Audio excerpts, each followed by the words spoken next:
Mi nombre es Daniel Alejandro Acevedo Morales. Pertenezco a la Universidad Nacional Experimental del Táchira en la carrera Ingeniería Electrónica. Hoy les voy a exponer sobre el capacitor. Un condensador se le conoce frecuentemente en el ámbito de la electrónica y otras ramas de la física aplicada como capacitor. Se ha hecho una adopción de facto de anglosajismo capacitor sin acentos para designar un condensador, a pesar de que en nuestra lengua existe ya el término condensador del latín condensare, que tiene el mismo significado del término en inglés para este mismo elemento, haciendo innecesaria la adopción de un nuevo término para referirse al mismo dispositivo. Debemos saber que es un dispositivo pasivo utilizado en electricidad y electrónica, capaz de almacenar energía sustentando un campo eléctrico. Aunque desde el punto de vista físico, un condensador no almacena carga ni corriente eléctrica, sino simplemente energía mecánica latente, al ser introducido en un circuito, se comporta en la práctica como un elemento capaz de almacenar la energía eléctrica que recibe durante el periodo de carga, la misma energía que cede después durante el periodo de descarga. Aquí podemos observar cómo se representa él mediante su símbolo ante el diseño de un circuito o el análisis de un circuito. También podemos observar en esta imagen cómo se encuentra el capacitor de forma más común en el mercado, que es un capacitor electrolítico de esta forma. Tenemos que saber que la fecha de su invención se remonta para los años 1745, gracias a George von Claeys. La primera producción se originó aproximadamente por los años 1900. Los aspectos constructivos. Está formado por un par de superficies conductoras que se pueden observar muy cuidadosamente aquí. Generalmente en forma de láminas o placas en situación de influencia total.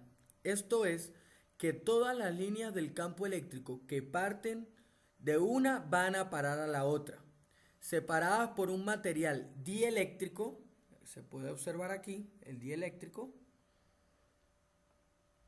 o por el vacío en su defecto. Las placas sometidas a una diferencia de potencial, que es alimentada por acá, adquieren una determinada carga eléctrica positiva en una de ellas y negativa en la otra, siendo nula la variación de la carga total. Tanto la forma de las placas o armaduras como la naturaleza del material dieléctrico son sumamente variables. Las podemos encontrar de cualquier tipo. Aquí tenemos el principal que les mostré, el más común, el más utilizado, que es el electrostático. El electrolítico que vemos aquí. Existen condensadores formados por placas, usualmente de aluminio, separadas por aire, donde entonces en tal caso el dieléctrico sería el aire. Materiales pueden ser también materiales cerámicos, mica, poliéster, papel, o por una capa de óxido de aluminio obtenido por medio de la electrólisis.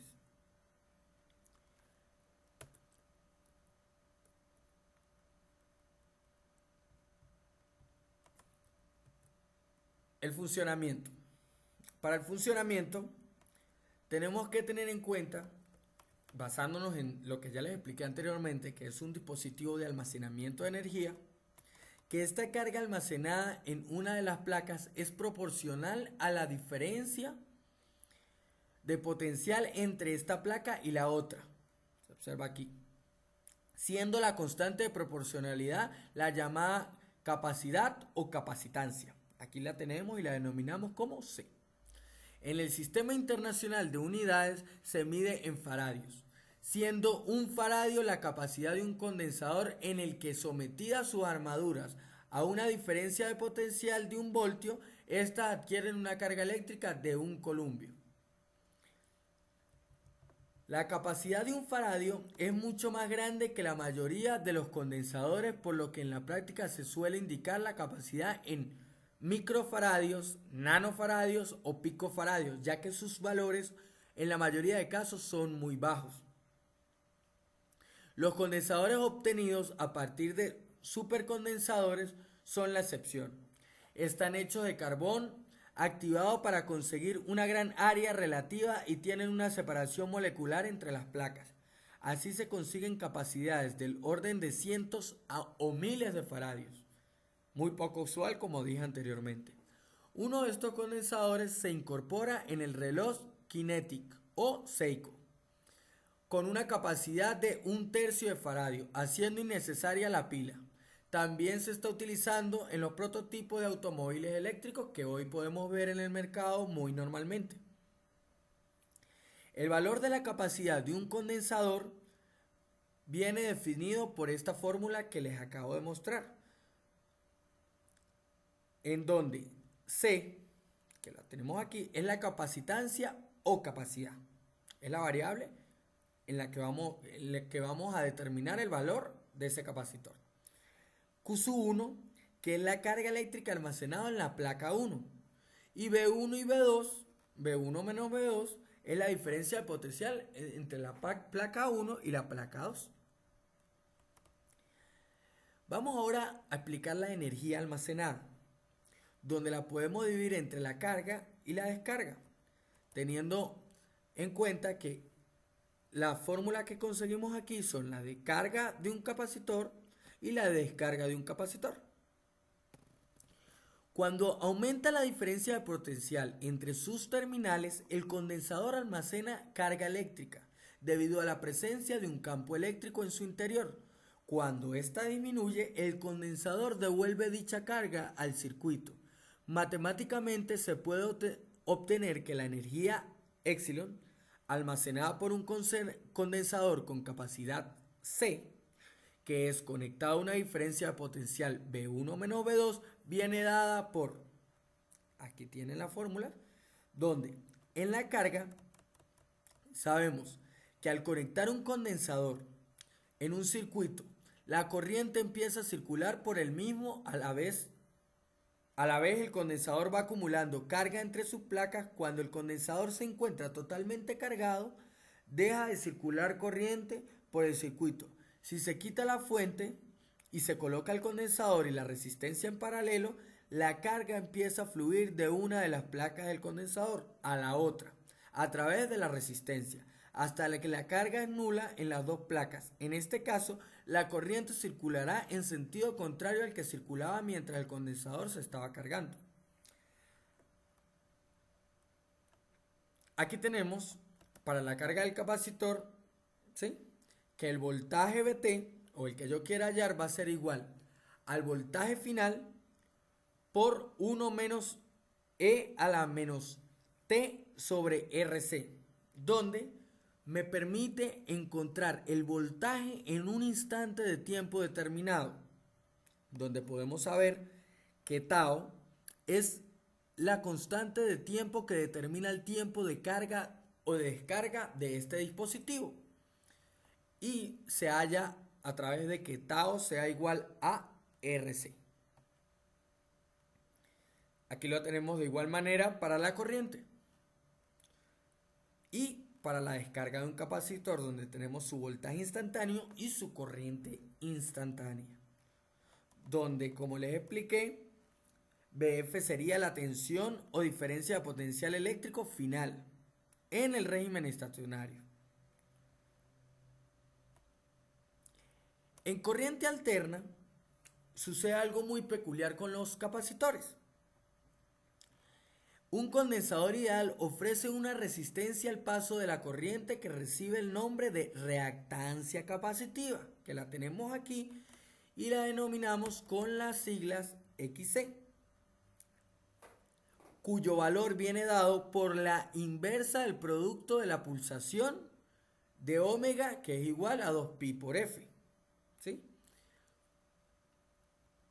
Si la pulsación se expresa en radianes por segundo y la capacidad o capacitancia en faradios, la reactancia resultará en ohmios. De acuerdo con la ley de Ohm, la corriente alterna que circule por el condensador se adelantará 90 grados con respecto a la tensión aplicada. Como término importante, tenemos que saber que hay asociaciones de los capacitores en circuitos. Por ejemplo, aquí tenemos, cuando veamos en un circuito unas capacitancias en serie, como las podemos observar aquí, se hace tal y como se hace el paralelo de unas resistencias en un circuito, sumando su inverso. Mientras que si en dicho circuito vemos las capacitancias en paralelo, su capacitancia equivalente vendría definido por la suma de sus capacitancias, tal cual y como se halla la resistencia equivalente cuando las resistencias están en paralelo en un circuito.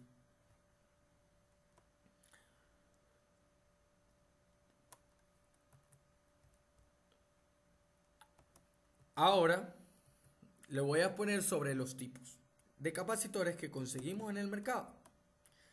Tenemos los condensadores electrolíticos axiales, que es un tipo de condensador que utiliza un electrolito como su primera armadura, la cual actúa como cátodo con la tensión adecuada.